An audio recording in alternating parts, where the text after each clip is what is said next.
and welcome to the AVForums podcast for Wednesday, the 21st of January 2015. It's the future. And joining me is Assistant Editor Steve Withers. That son of a bitch stole my idea. News Editor Mark Hodgkinson. Something very familiar about all this. Games Editor Mark Botwright. Eat lead, slackers. And Audio Reviewer Ed Selley. Shark still looks fake. So, Happy New Year. Welcome back to the first weekly podcast of 2015. And we've got lots to get through. Lots has happened while we've been away. The main thing was Christmas. And how did you enjoy Christmas, Ed? It was all right. It was a bit disjointed. I'll leave it at that for reasons outside of my control. But, you know, it was good. I cooked for lots of people. I was up in my neck of the woods all Christmas, so I'm afraid no barbecuing of turkeys took place this time around. Although my dad still barbecued his, I just wasn't there to eat it. Did Christmas at least fall on an eating day? Or did you stick strictly to it? No.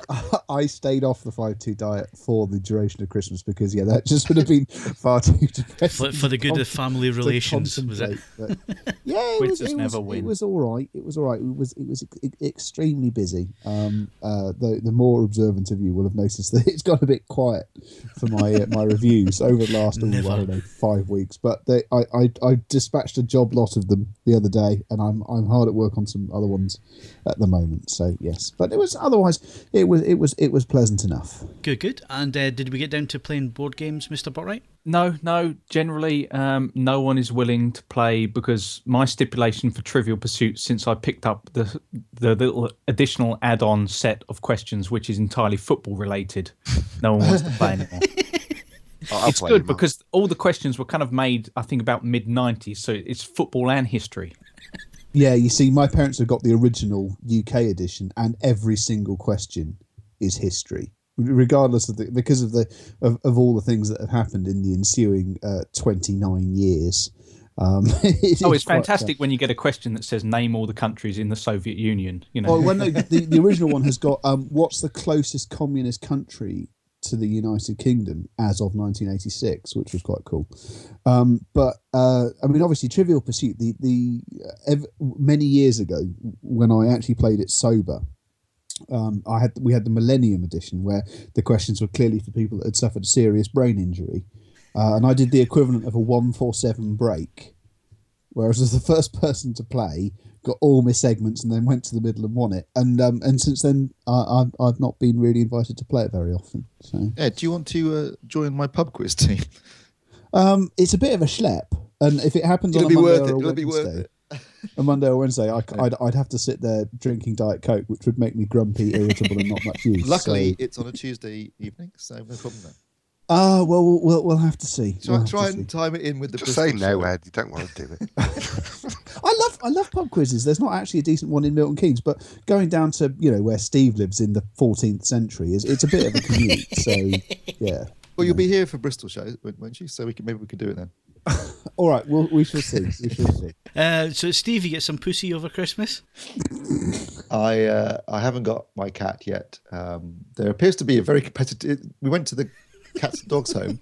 Much to my surprise, it's really competitive to get a cat. People are in there reserving them, and all the really cute ones are gone straight away. So we're gonna have to play this smart. Gonna have to start monitoring the website. It's like Black Friday down there. No, it was like tearing a kitten in two. Saturday afternoon, it was like Black Friday with loads of parents and their kids all nabbing the best cats. It's when you find out there's actually all the people that own takeaway restaurants around your area. It's just. I'm guessing that's where the 11 and 12-year-old cats end up, but certainly the cute kittens, they were all going like hotcakes. Surely there's always black and white cats left, because around this neck of the woods, that's always rather sad. It has not a popular colour. There's always black and white cats, and black and white cats are the best ones. Like with cars, certain coloured cats go down better than others, don't they? Yes. Oh, definitely. Tabby cats disappear in an instant, but that's because people are stupid. Anyway, so the plan is now to sneak down sort of Thursday. In the middle of the night and steal. Well, no, Thursday lunchtime when everyone's at school or work, and hopefully nab the best kittens when they come online.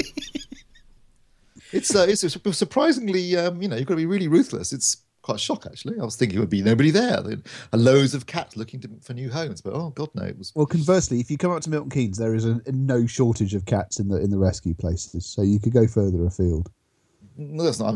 We'll get a cat. Also for Christmas, I don't know if Ed, did you get your Scale Extric set?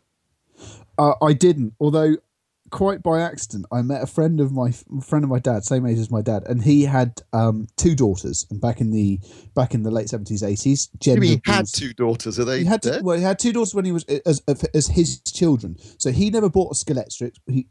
For whatever gender arguments is. He then when he got a grandson. The present tense though, shouldn't he? He has two daughters. Yes. All right. Okay. Sod off. It's just they're dead. He then bought a Skeletrix for his grandson and has become like crack addicted to slot cards, and no word of a lie has gone on to spend £5,000 on his own slot cards. And do you know what? That made me feel so much better about whatever issues I have with vinyl and turntables. At least I don't have to turn around in public and say, "Yeah, I blew $5,000 on little plastic slot cards." I didn't even know it was possible to spend that much. Well, he built up the whole tracks. He's got like Le Mans and everything. Actually, he's got. This is a moment where I have to say I felt a twinge of jealousy. He's actually laid out one of the circuits from Gran Turismo, the Deep Forest Raceway. Nice. And he just has and then it does appear that you can spend a lot of money on little plastic cars, which then get broken and fall under the sofa or whatever. But yeah, he's spent £5,000. And I still don't have a Skeletrix, no, because my son, he's pretty destructive on the singing VTEC plastic cars. He's not really ready for Skeletrix yet, but I'm biding my time. Well, I did buy a Millennium Falcon. Nice. I got the Revel, the one you mentioned, Mark B. Yeah. Revel Snap Kit. Yeah. Do you run around the house holding it, going? I did a little bit, yes. In fact, I was copying the move you see it do in the teaser trailer for The Force Awakens. It was very cool. I'd like to see your YouTube tribute video of it. I got it sat behind me now in its landed mode, with the feet out and the ramp down. Looks very cool. I'm very happy with that. So, and it's dead easy to make as well. So, Mr. Hodgkinson, you probably had the most normal compared to everybody else. No, it was good. I had a really good Christmas. I've got 2 girls, 6 and 9. No, 5 and 9, nearly 6 and 9. And I got them a Wii U. So I got it for myself, really, obviously, but I can now pass their presents off as my own. And we've had great fun with that all over Christmas, and still been great fun with it. So, yeah, very good. Lots of booze. And then we got the flu at the end of it, and that kind of spoiled New Year, but hey. Did it come gift wrapped? Yeah. What the flu did? Yeah. All right. I've got to say, first CES and Christmas period I've gone through where I haven't had any cold or anything. It's been strange. Yes, you are strangely healthy for once, Phil. Yeah, totally. That could be a symptom. that you could be right there, Mr. Botwright. Yeah, crippling meth addiction aside, fine. If you didn't get what you were looking for Christmas and you're feeling a little bit left out, who am I going to pick on this week? Let's go to Hodge. Hodge, tell us what we can win on the forums. Some stuff. It's safe to say I'm not on that page. I've listed it all out for you, Mark. It's not that hard. Oh, did you do it on the thing? Yeah, it's all written out for you with the dates and everything. You're supposed to look at your running order. I don't know why I bother. Sorry, I don't know why you bothered either, Steve, but that's another question for another day. Competitions. It's a wider question. Where's that? Sorry, I missed this. Sorry, I went down to Hardware News. I did read it from Hardware News. I missed that. Sorry, right, okay. Latest competitions. We have Saving Private Ryan on Blu-ray. Another Blu-ray, which is the Man with No Name trilogy. I don't know anything about that. That's basically a box set of a fistful of dollars for a few dollars more, and The Good, the Bad, and the Ugly. The Good, the Bad, and the Ugly has had a brand new 4K remaster. It's one of the best films ever made. It's one of my favourite films of all time. It's a fantastic set, worth winning, definitely worth winning. And if you don't win it, go and buy it because it's super. Hodge, you sound really like Steve. Yeah, I know, amazing. An uncanny impression. That obviously been practicing over Christmas. Yeah. And both of those are open until what date? 29th of January. Cool. And then running out on the 5th of Feb, we have Sound Magic E10S, sorry. 10S earphones. Fantastic earphones. Really very good indeed. If you're not interested in winning Blu-rays, go off and try and win those. Excellent. And I've got to say, your Ed impression's good as well. Yeah. Ventriloquism over Skype's easy. I'm feeling another Steve impression coming on in a second. And we have a Yamaha SRT 1000 soundstage, which I believe is a new product that Steve is about to get for review. Is that right? That's absolutely correct. Yes, I haven't reviewed it yet, so I can't really comment any further than that. But there will be a review going up Soon. Yeah, wait to see what Steve says. Well, it'll definitely be going up before this this competition ends. So yeah, before you enter, wait and see if it's any good. It looks quite good from the pictures, doesn't it? Well, listen, Yamaha have been making sound bars for a long time, and they pretty much invented the market. So they do them really well. It's like their first sound plinth, then, is it? Yeah, it's one of their first sound bass plinths, whatever you want to call it. So let's move on to hardware news and our final thoughts. I think we need to wrap up on CES and just get it out of the way and forget about it till the next podcast. We haven't heard from Ed and we haven't heard from Mark B. So Ed, obviously you've seen the vast amount of content that went on AVForums. Anything pique your interest? Do you know what? It's the first CES in a while where I thought that there was as much that the genuinely big and interesting news was actually happening on the AV side of things. 2-channel ticked along. Don't get me wrong. Some interesting products have broken cover, but I genuinely felt that the big audio video brands, for want of a better description, actually took CES back. Yeah. This year for the first time in God knows how long, and there was stuff that was of more home cinema based interest. I mean, don't get me wrong, there are still all of the warning signs. We've got lots of new surround formats that apparently require you to have totally different, or not totally different, but significantly different speaker positioning so you have to pick and choose, which strikes me as suicidal. But hey, I think we could see some in inverted brackets movement on that. Well, if they have any shred of commercial savvy, yeah, I think we ought to. And I just, do you know what? It's not so much any specific item stands out as they're just being confident and sort of bold moves forward across the various categories. I mean, I still don't think, I'm still a deep-rooted pessimist. I don't think that 4K Blu-ray is going to be anything other than 21st century Laserdisc with equivalent pricing. That's funny. That's what we said last week, wasn't it, Steve? Yeah. The exact wording. Well, as I did listen to that podcast, I suspect I may have subconsciously stolen it because it's a lovely turn of phrase. Yeah. But that, it's at least somebody's trying, at least with, trying to push forwards. Also, and this may be me not digging deep enough into all of the releases, but I didn't see anything where it was a case of obviously there's a bit of stuff going on with 8K around the absolute sort of fripperies and margins of stuff, but for the most part, it was stuff announced has direct technical bearing on just about the art of the possible now, which I thought was quite. I think that's one of the positive things. I'm sure Steve will back me up on this. Genuinely, I think a lot of the companies, just because they want to get back into the black, they're saying, right, enough's enough. Let's agree to do it this way. Let's agree to do this. Let's agree to do that. And it seems to be that the vast majority of the industry seems to be working together, which hasn't happened for a long time. Well, and the last time they did, they came up with DVD, and amazingly enough, that was really successful. Yeah, so fingers crossed that we're going to go somewhere with that. For the first year as well, there was a couple of new innovations. One of them we didn't find till the last day, and then sort of kicked ourselves because we thought, oh Jesus, there's this huge hall here called Eureka Park with all the startups and all the 3D printers and all the rest of it, and we didn't even know it existed because it's now over in the Sands Expo area, not in the main convention centre. But the other interesting thing, Mr. B, was that for the first time ever there was actually a games area, and big emphasis on Oculus Rift and VR gaming. Lots of that going on. Yeah, obviously the emphasis very much on the technology at the moment.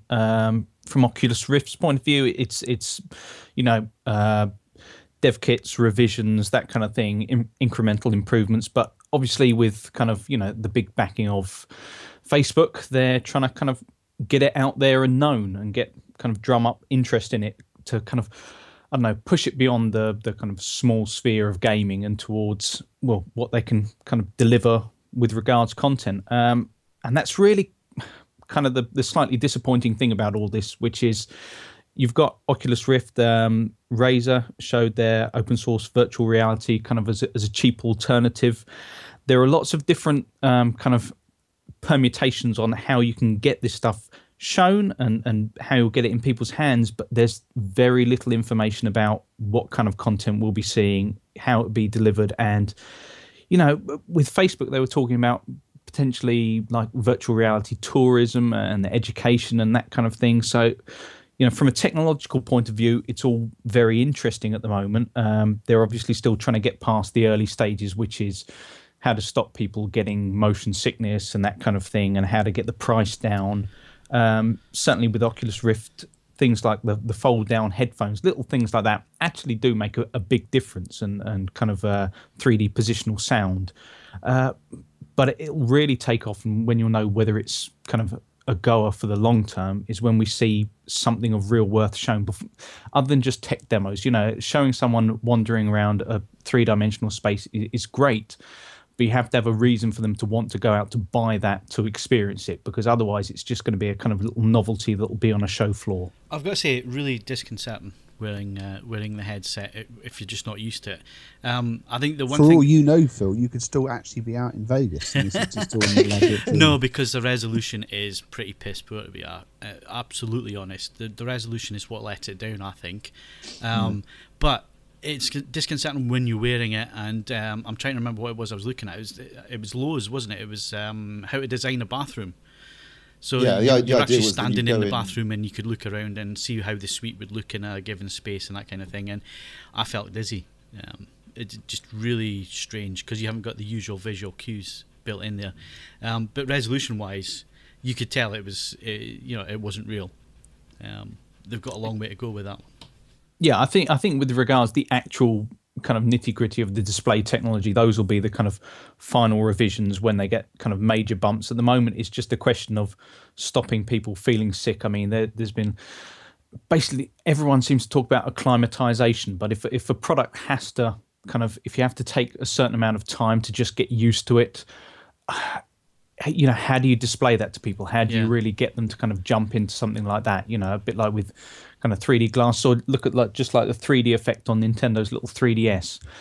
All the early stories were about eye strain and that kind of thing, and people saying, well, if you give it a couple of hours, or you slow, gradually, kind of push the slider up, that doesn't really grab people's attention in the same way. They've got to make it comfortable, and they've got to show people there's a real reason to have it. I think what they need to do is they need to get it down to the size of a pair of specs, I think, for it to become mass market anyway. That resolution, and there needs to be something about the visual cue. It's really strange because a lot of our cues as to how we're standing and where we're positioned come through the ears, obviously the fluid in the ears, and that was one thing I noticed straight away was how I wasn't sure if I was standing up straight. Wasn't there a special treadmill that was there? Not in the one that I tried. I just tried the headset on. There was these tread pads and all the rest that they use for gaming and such, Mark, and they look really, really cool until you realise you got to do some work to play these games. That's not going to be popular. No, well, the omnidirectional treadmill, that is the kind of exciting thing, and also with regards some kind of motion kind of detecting peripheral, anything like that, so you could have a gun that you can actually kind of point in real life and then it'll show up on the screen. That at least gives you some kind of a visual cue as to where you are, as to how you're moving. I think it's the same, though, in some ways, the first kind of first-person shooter games, where people would always say, well, you look down and you can't see your legs, or, things feel floaty, or how heads bob from side to side, little things like that. It's a question of acclimatization, but for some people, they will always feel that sense of motion sickness in there. Yeah. What did you think, Steve? You tried the one as well, didn't you? So what did you think? Yeah, it was very. Yeah, the effect was quite striking because you put them on and suddenly you were standing in a bathroom and not in a ballroom in a hotel in Vegas.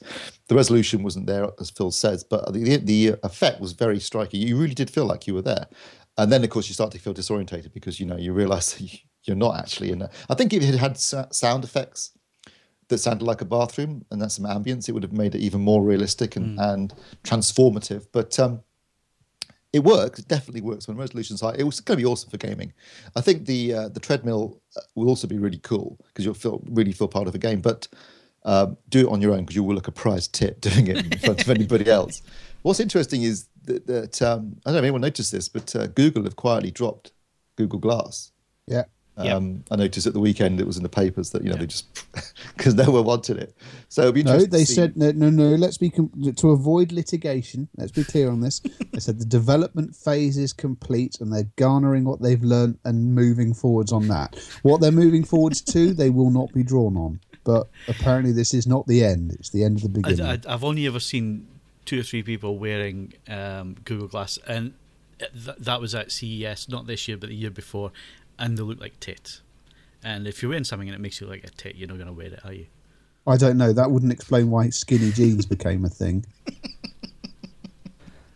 But isn't that the thing with like Google Glass, the fact that other people felt uncomfortable about it? Yeah, well, More that's than I it. just feel the person uncomfortable wearing seeing some it. people in skinny jeans. It hasn't stopped them. Let the skinny jeans go, Ed. You'll never get into them. Just leave How it. do you feel about winkle pickers, Ed? I've not put as much thought into that, if I'm honest. But it's just people. It's like I don't need to see that. It's horrible. So skinny jeans, hipster beards, tattoos, Hipsters, people wearing- basically. basically hipsters. Yes, bunch of. Right, so CES, I think, Ed, you hit nail on head, and I think it's just reflecting on what we said last week in our CES special, and that is that for the first time in a while, and certainly in my personal side of things, since 2008, the first CES I went to, it was really exciting. There was a lot of things happening and all the rest of it, and it kind of, the economy died, and the show kind of died with it, and it just seems to have trudged along over the last few years just to remain relevant. But this year, real signs there that things are moving ahead, Steve, and in terms of TV, really exciting stuff coming. Yeah, definitely. I mean, this is my fifth CES, and certainly aside from the first one, which obviously was exciting because it was my first one, this is I think the first time I've come away feeling like there's some really, really cool technology coming, and they're not just treading water and recycling old ideas. I think high dynamic range, I think quantum dot, I think a wider and more immersive standard for television is really exciting. I think there's some great looking LED LCD TVs coming, as well as OLED, of course. And I'm personally excited about the concept of more immersive sound systems, even though they are currently setting themselves up for a massive fall if they don't get together and agree some sort of coherent and agreed set of speaker placement positions, because you just can't go out with 3 different formats that require 3 different speaker configurations. It's just going to be suicide. I think a lot is going to depend on what DTS announced in March and their system and setup. That may push one or the other to and also it's going to count on it's going to rely on studio support, because at the moment you've got I think 4 Atmos discs and 0 in terms of movies, 4 movies on with Atmos soundtracks, and no Auro film no Auro discs with no movies with Auro soundtracks available on Blu-ray. So we need to see some support. Does that mean the studios are all lining up behind DTS? Don't know. We'll find out in March, I guess. But without the support, it's just going to die anyway.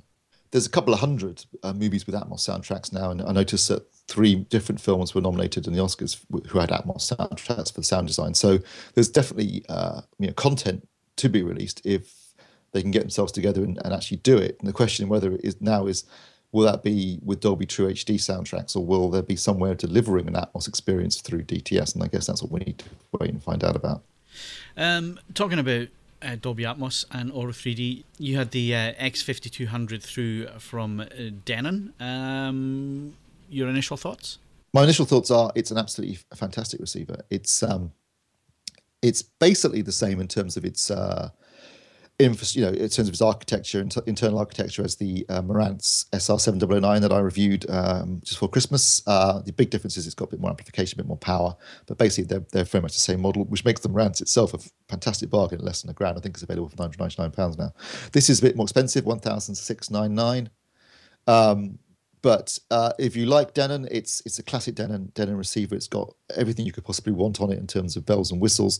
It sounds great. It looks great. It's dead easy to set up, very easy to control, very flexible, and it's got both Atmos out of the box, and if you pay 130 quid roughly, 120 quid, you can get Auro 3D as well. Now, I've got both, and I have set up both, and I have listened to both.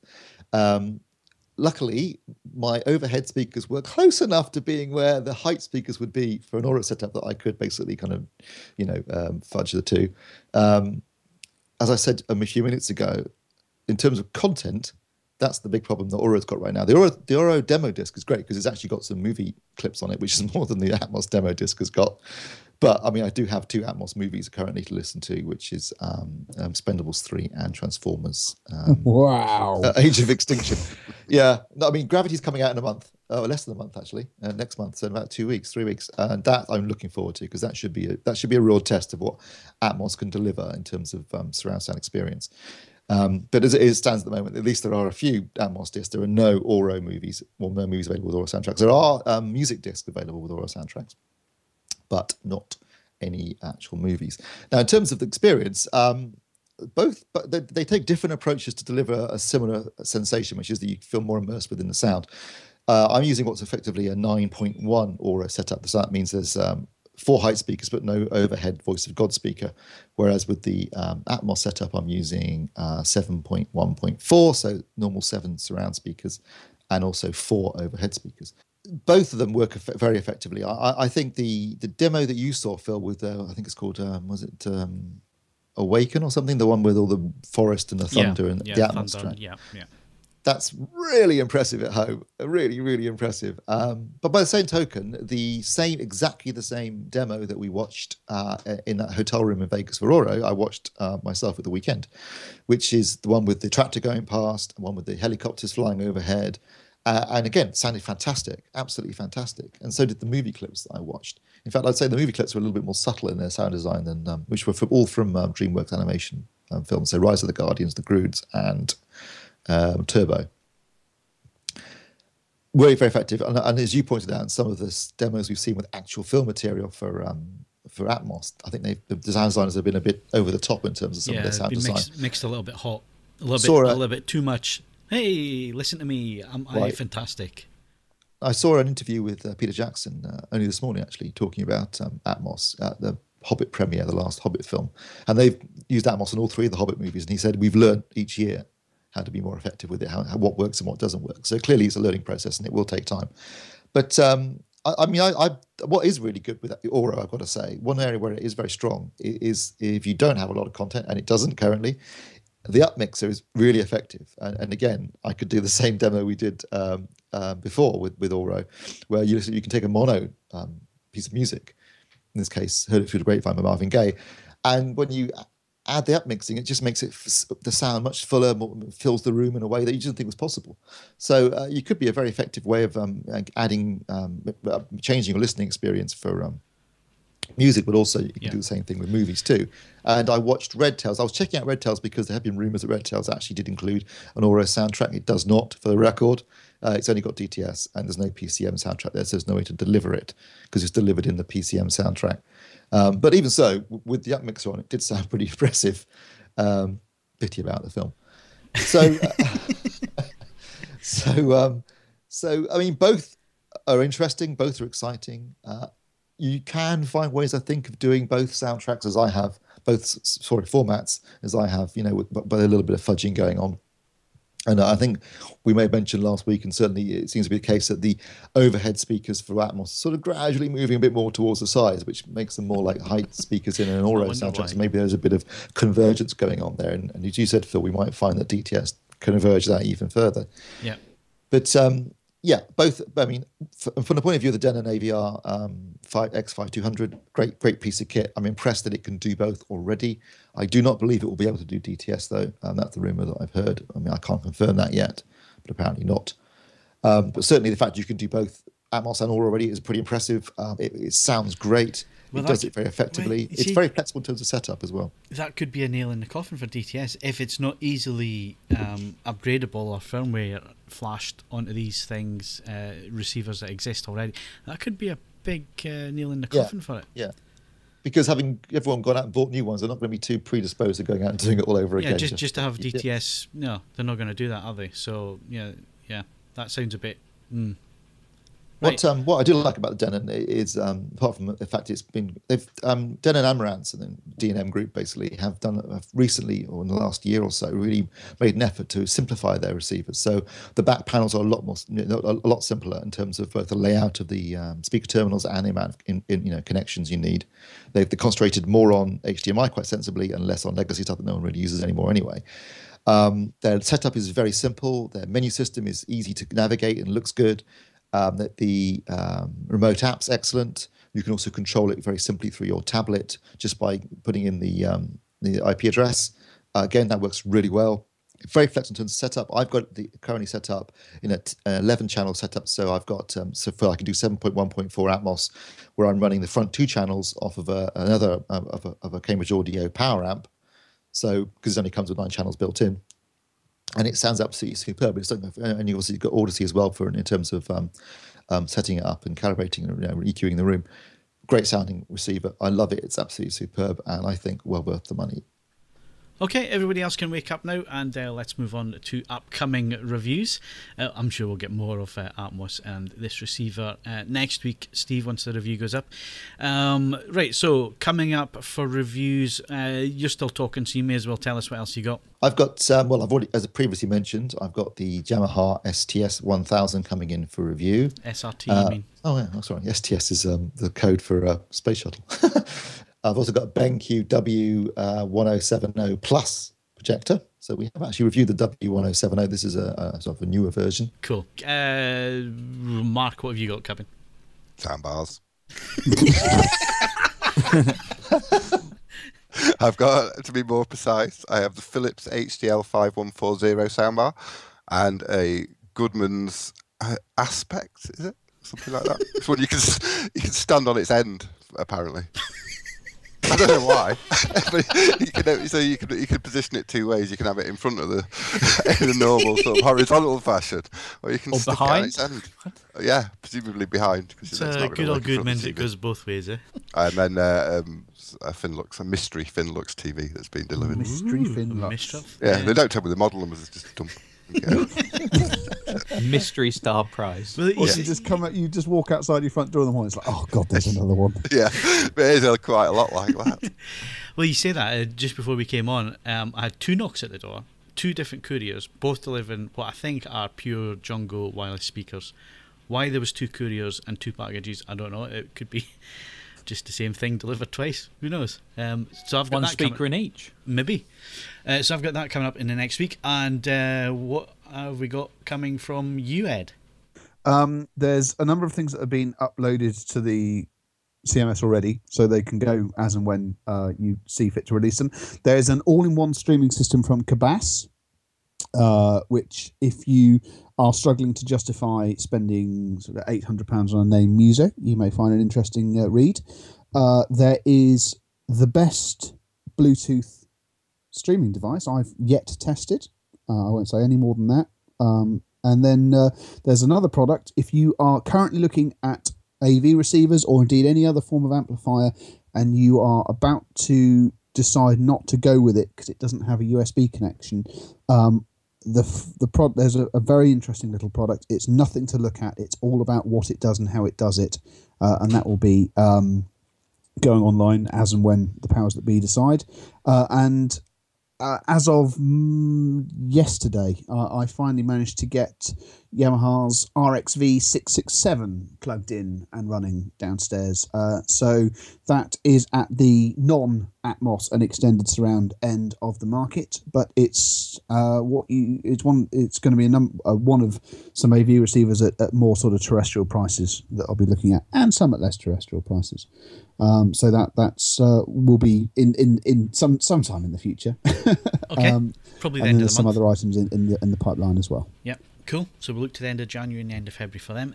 Right, Mr. B, you've done 2 buyer's guides so far, Xbox One and the PS4, both been very, very popular. So do we have anything else coming in that kind of vein? Yes, yeah. Niall's been looking at the kind of only real alternative to those 2 if you're after something that's kind of more of a graphics powerhouse, which is, should you buy or potentially build a gaming PC?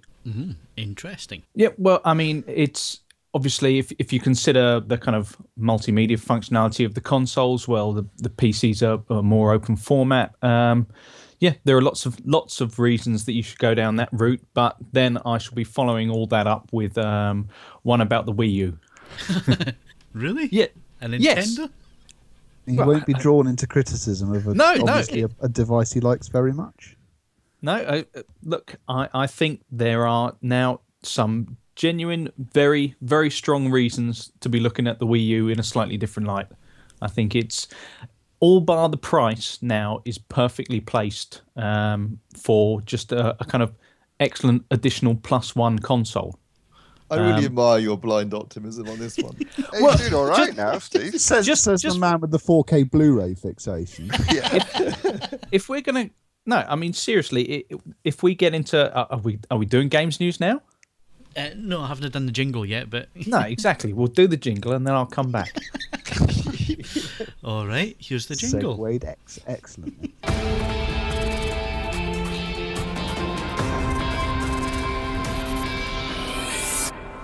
Right, there you go. That was your jingle. On you go. Right. Well, I was going to save this one for last, but I'll stick it in first. That came out wrong. Right. The Amiibos. The funny little figures that, you know what, I ridiculed them as much as anyone else did. Kind of silly little figures that you can pop on the near-field communicator on the gamepad on the Wii U. So it'll pop little characters into games like a Super Smash Brothers. They've sold 2.5 million in the US. And just consider that. And it's since been looked at, and that seems to be almost twice the amount of copies as Super Smash Brothers itself. So they're selling a huge amount of these things. If you're selling each one at what's it about, kind of $15, you consider what they're doing, and then look at just the amount that they're going for rarer figures.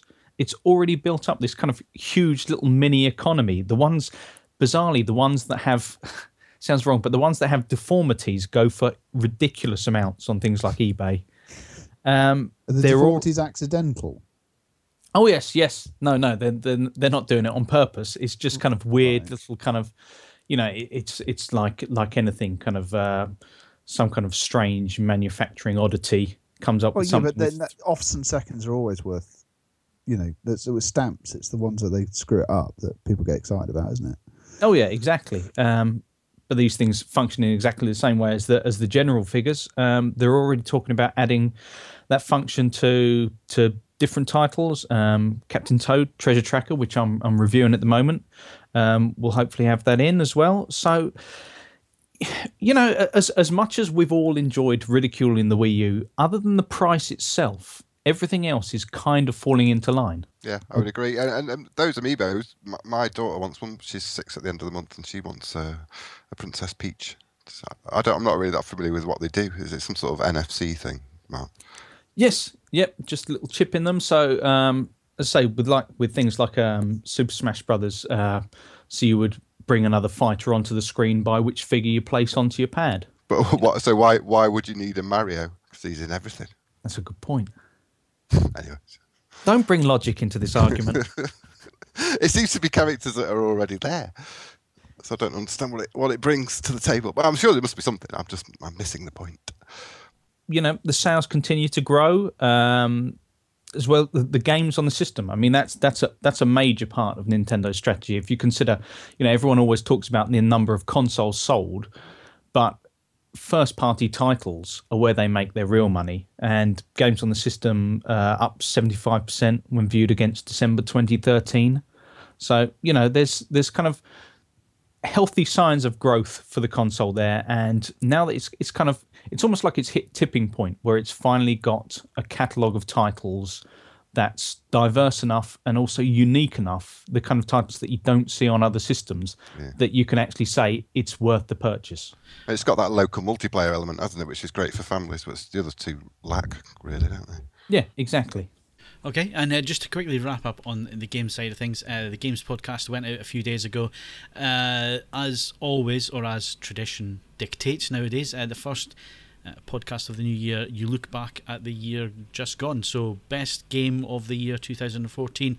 Did you all come to the same conclusion at the end?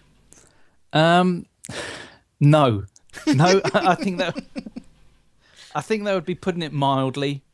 There were conversations we had in a thread about it. There were conversations we had before the podcast started, and there were conversations afterwards. And broadly speaking, we couldn't come up with much common ground there. I think ultimately that's kind of the tale of 2014. It was the year of, functional games, kind of perfunctory shooters and the like, and the kind of general slight disappointments. There wasn't much revolutionary in that year. That well-known leader of men, general disappointment. Yeah, yeah. And is that games news? I think that is games news.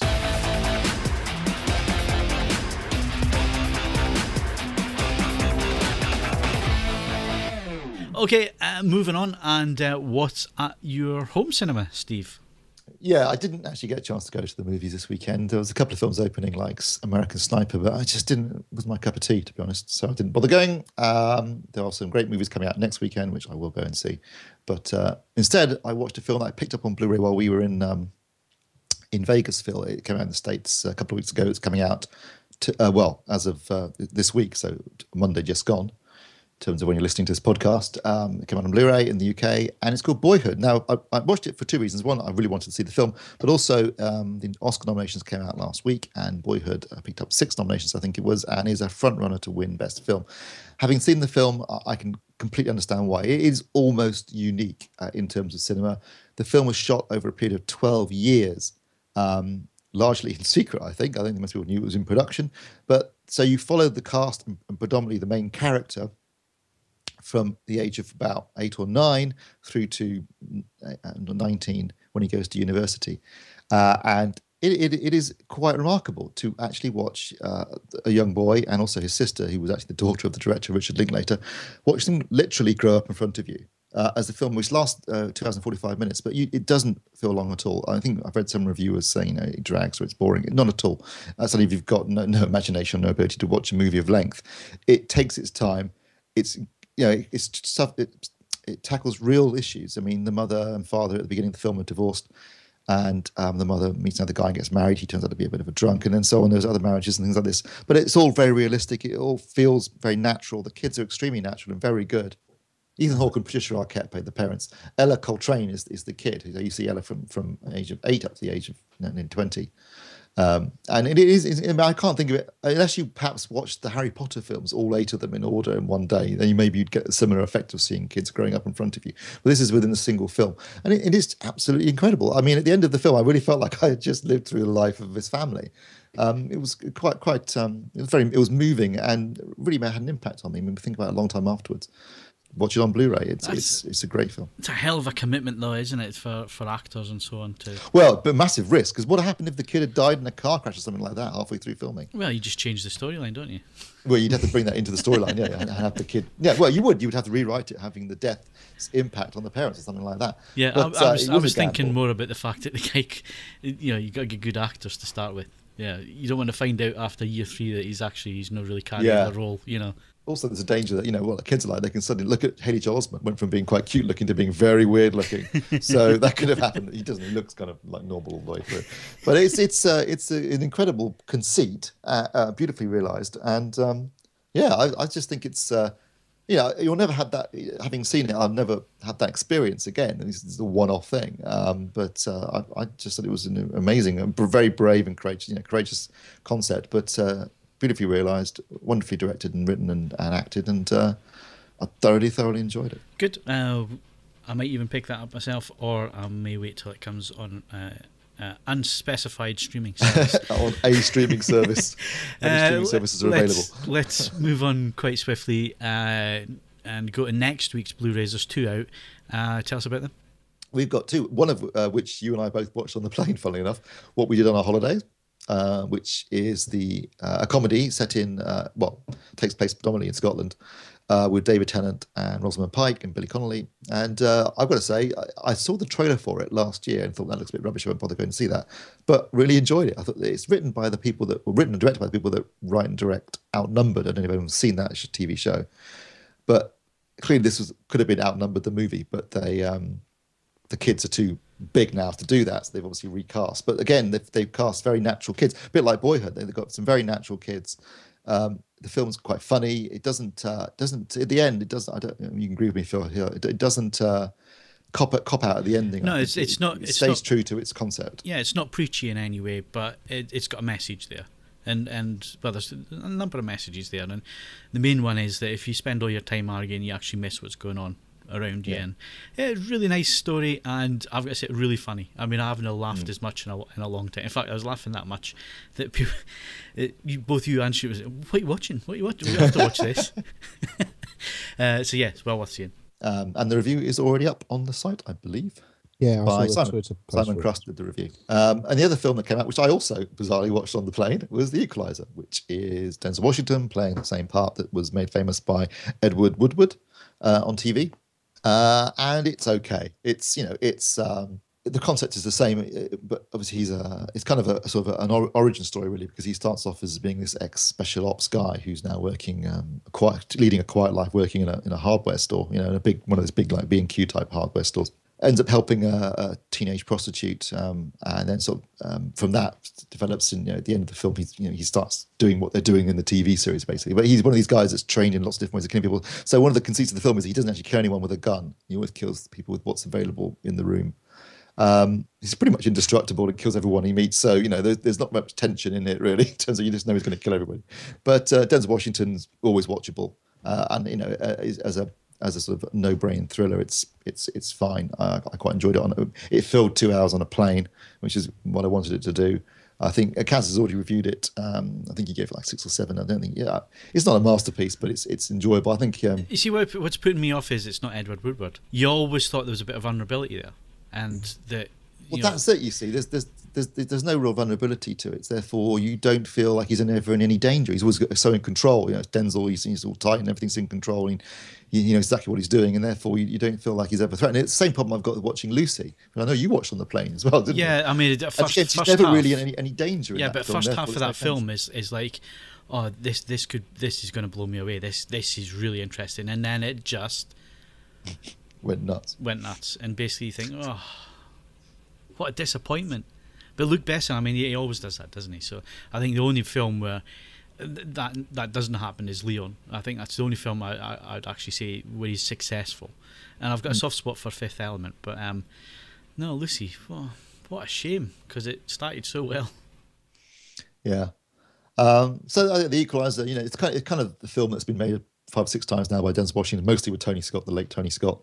You think Man on Fire, something like that. Although Man on Fire was a much better film because in that he's in danger a lot of the time, and I think you can kind of buy into the revenge concept. This here, it's more sort of protecting people, as it's the TV series. But yeah, it's okay. I mean, I think as a kind of film that rather than buying on Blu-ray, I would probably just watch on a plane on a little 7-inch screen that you kind of make out what's going on. Or on a streaming service. No names. Right, let's move on quickly. We are into 2015, and if you picked up on the quotes at the start of the podcast, you'll know that we were quoting from Back to the Future Part 2, which was so accurate in its depiction of 2015. I think we'll agree. We're all driving about in flying cars, and did you notice that in Part 2 there was no mobile phones, no tablets, no internet? There was at least the big TV screen with multiple channels. That kind of wasn't too far from reality. It was a scenery channel, wasn't it? Which does exist. Yeah. That does exist. You can download that for your But I bought myself one of those fetching sort of steel tiny helmets that What's His Chops is wearing in the future before the hoverboard race. I don't have a hoverboard, obviously, but I just thought it set off my ensemble nicely. Well, I mean, this year we should be getting flying cars, Nike trainers that do the power laces.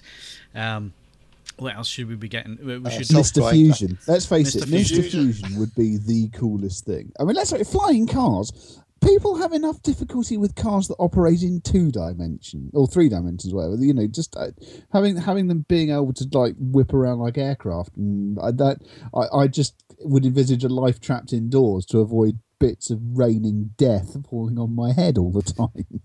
Parallel parking on a 3-dimensional plane. Rehydrated pizza. Yeah, that never happened. There was a At lot. least they got one thing right. There was that big pile of old laserdiscs in the background. Yeah, but that was like 20 years after it actually happened, wasn't it? But, Yeah. was there anything that they did get accurate? They don't have 4K. Thumbprint identification, that's kind of true. Now my phone does that, so I suppose. On the door, yeah, to open the doors, yeah. Okay, I'll give you that one. Was it supposed to be a serious predictive piece? No, it We'll wasn't. A bit of fun. It wasn't a documentary. Of course not. But it is There quite. hasn't been a it is Jaws quite- 19. Yeah, it is quite funny though. You know, even though it was filmed in 1985 and the trilogy went through to 89, no mobile phones, because mobile phones were the big thing in the 80s. It was going to be the next big They thing. were out by then, weren't they? None of that. Even Star Trek got that right. Star Trek had tablets too. Yeah, they had tablets too. Internet. There was no sign of the internet in the Yeah, future. that just didn't exist at all back then, did it? I think mobile phones, the thing was that they were considered, they were at the time, very expensive, very big, very bulky, and not very portable. I don't think it was that. I think it was just a case from a script writing point of view. It's the same as why all thrillers tend to kind of generally ignore it, because Or get it rid just of the mobile kills. phone as soon as Yeah. possible. Oh no, we can't get a signal. You have Yeah. to establish Well- that early, otherwise you just kill all the tension. If Yeah, but Martin if can actually the just ring up DeLorean had run solely on 100 octane fuel, there wouldn't really have been much in the way of a challenge in getting back, would there? In the I original don't think one. anyone could have foreseen a future, though, where most people in India have a mobile phone, but most of them don't have a toilet. That just staggers them. You know, what? Somehow everyone's got a mobile You mean phone a now. running toilet? You mean a Yeah, a pump- flushing toilet. pump, Sorry, yeah, they've got a hole in the ground, but that's not quite the same thing, is it? I'm not sure. Down, Think down. your way Well, out of are that. we now supposed to discuss areas where we feel that the future was well portrayed in film? Well, that's where I was going with this, Ed. So obviously, you know, Back to the Future, it was a comedy trilogy. You know, you don't take it seriously. There's so many big, massive plot holes, and right. So moving on, there has to be some films that, you know, had a prediction of the future, which it's gotten pretty close. I'm just struggling to think of any. I'm struggling to think of one at the moment. Definitely not Logan's Run. 2001, failed miserably because it had moon bases and missions to Jupiter by 2001. Not even close. Planet of the Suppose Apes. we have got a space station though, so that's kind of like. But I guess if you look at the thinking of where that was, and I mean Arthur C. Clarke got a lot of things right. You know, he predicted a lot, especially satellites and so on. You know, a lot of what he predicted did become the case. And if you look at the space race back in the 60s and the early 70s, you look back at that, the Cold War and all the rest of it, and the pumping billions of dollars into that, any of us would have said, oh, by 2020 whatever, we're going to be on the moon. 2001 we'll be on I the think moon. that's because, Phil, the majority of science fiction films particularly say a lot more about the time they were made in than they do about the future that they're trying to predict. Yeah. What they are is a snapshot of where people were thinking time. So, for example, if you look at Escape from New York, when that was made, New York was an absolute dump. And you can imagine it turning Manhattan into a massive prison just because it's such a shithole. If you look at Blade Runner, it was predicting a future where Japanese corporations would be dominant, because at the time Japanese corporations were becoming dominant. Acid rain, overpopulation, blah blah blah. Hasn't really gone that way. In fact, if anything, Japan's actually kind of been eclipsed by its neighbour China now instead. And actually, So Japan's probably one of the greenest countries on the planet in terms of recycling. Yeah. One of the films I can think of, though, which has been pretty accurate in some respects, has been Minority Report. Certainly the whole gesture-based stuff. Yeah, and when also you the looked at that and targeted you thought advertising and that that looked kind of stuff. absolutely crazy. But to be honest, you could do that with what you have lying around now if you wanted, really. There's a bit of that in iRobot as well. I think a few of the bits and pieces there are. And the car designs were Yeah. kind of pushing it in the right direction. And certainly things like, self-driving cars, well, that is now a reality. Now you see, but it wasn't the self-driving car. If we're going to give anyone credit for that, it's got to be the Johnny Cab in Total Recall. Not least because the Johnny Cab is also small, boxy, and shit, like all of the self-driving cars that were being shown as well. Without the bonus of there being a weird disembodied torso that yells at you. I would love it if they actually did make a Johnny Cab. That would be brilliant. I don't know, Steve, if you've seen the it was actually taken in late 2013, but there's a photo taken in Beijing and it just looks like Blade Runner. Yeah. You mean probably not Beijing? I think you're talking of Shanghai. Yeah, well, one or the other. Enormous. Yeah, Shanghai. If you go to Shanghai, in the rain at night, it's like being on the set of Blade Runner. It is, apart from the flying cars, it's, you might as well be, you're there. It's amazing. And same with Hong Kong too. My first time I ever went to Hong Kong, it was raining really heavily. It was nighttime. And I just stood there and thought, oh God, this is just like Blade Runner. Well, I mean, the same could be said for Middlesbrough, on a dark, cold. You laugh, but that's where he got a lot of his inspiration, because he's from the northeast, and Middlesbrough with all the gas plants and stuff burning off. Yeah. So he got a lot of that from there. One of the films that was kind of ahead of its time, although in some respects and others not so much, but I really love, is Silent Running, which was very, pushed the whole eco agenda long before it was ever trendy. Although why they were sending the plants to Saturn is beyond my beyond my. I mean, surely keeping near the sun, not away from the sun. But other than that, strange thing, I loved the Huey, Dewey, and Louie were fantastic as well. The robots in them were actually brilliant, and obviously a precursor to R2D2. I love that film. It does. Logan's Run. I love Logan's Run. When I was 10 years old, Logan's Run was like, do what you like. Keen on it now, surprisingly. Yeah, I was like past the age of 30. I'd have been a runner. I wanted to be a Sandman so badly when I was a kid, though. I wanted to go around and just shoot runners. It would have been like my dream job as a child, just killing people. Would you have worn the jumpsuit? That says I thought they were really cool back then. That says a lot about your childhood. Well, my dream childhood job was to go around killing modern people. Yeah. State-sponsored murder was the only thing I wanted to do as a child. One film that does worry me in terms of its potential accuracy is Idiocracy. Yes. I have to say, I look at certain people now attaining positions of power, fame, and responsibility, and it's like, oh God. That worries me. Yes, that could be very prescient, unfortunately. We haven't heard from the other two. I can't remember any films. I can't think. Just tackle the future that you haven't talked about, really. You didn't have all day to prepare for this, Mark. So I know, but I don't watch many movies. I can't remember. I honestly can't think. I can't think of an example. I'm sorry on this one. No, when you said Silent Runnings, I was just thinking of Cool Runnings for a second. Well, that would be a happy future where John Candy is still with us, taken before his time.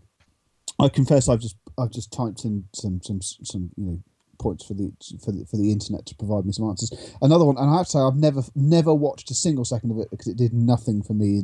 But one film apparently that gets an awful lot right is supposed to be AI. Yes, but I've never watched it. Yeah, sorry, I got it quite close with Dr. No, wasn't it, where he goes and asks that computer questions. That's basically Google now. Another film I've got to say that's quite accurate in some respects is Gattaca, though, about genetic engineering. That's kind of we're definitely going that way in terms of. I think a time will come when either people will genetically engineer their kids, or you won't be able to get insurance policies if you've got certain genetically disposed diseases. That kind of stuff I can definitely see happening.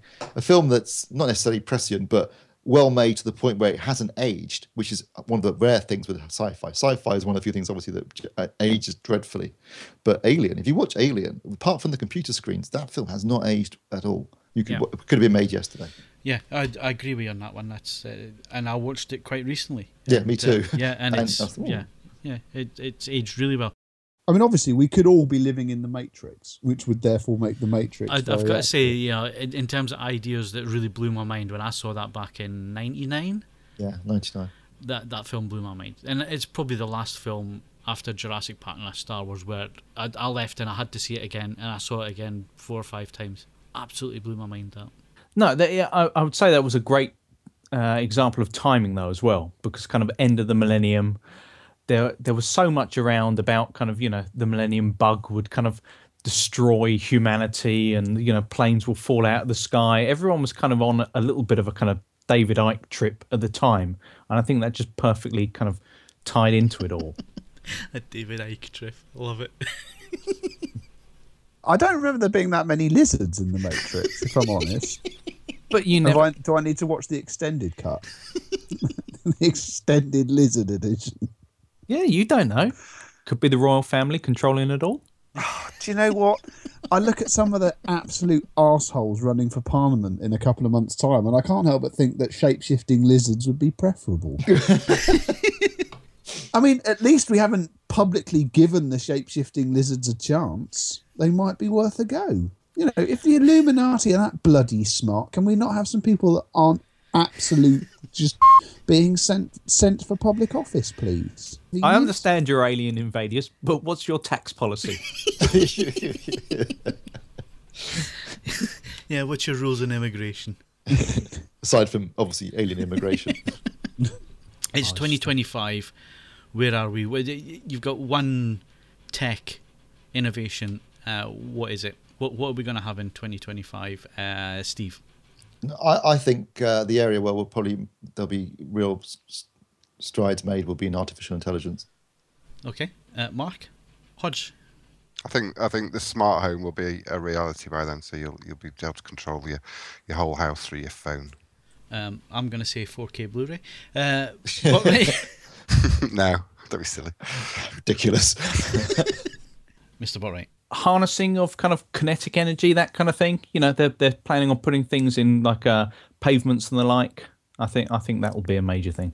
Okay, Mr. Selley. I'm going to say holodecks, which means that humanity will also be heading for extinction by the year 2025, as we'll have given up on social interaction or the actual business of procreation, and we'll just be living out our own sordid sex fantasies in a grotty little shed. Yeah, well, I've only said to like 10 years in the future, and I think out of all of them, Ed, you're probably the closest, because I think we're on that track right now. Yeah, social interaction be damned. Yeah. No. See, someone's got to man the help desks, though, for when they go wrong. Or when there's an error report. The last remaining humans actually procreating will be IT men. Badly, I might add. If it doesn't work, they just turn themselves off and back on again. And on that bombshell, that's it for the AVForums podcast this week. My thanks to Steve Withers. 2015? You mean we're in the future? Mark Hodgkinson. Broadcasting beautiful views 24 hours a day. You're tuned to the Scenery Channel. Mark Botwright. Give us our ball back. And Ed Selley. He's in a 46 Ford. We're in a DeLorean. He'd rip through us like we were in tinfoil. Don't forget you can follow us on Twitter and Facebook. Bookmark avforums.com for latest reviews, news and video. Plus, you can also leave us a rating on iTunes if you enjoyed the show. I'm Phil Hinton. Thank you very much for listening, and we'll see you again next week.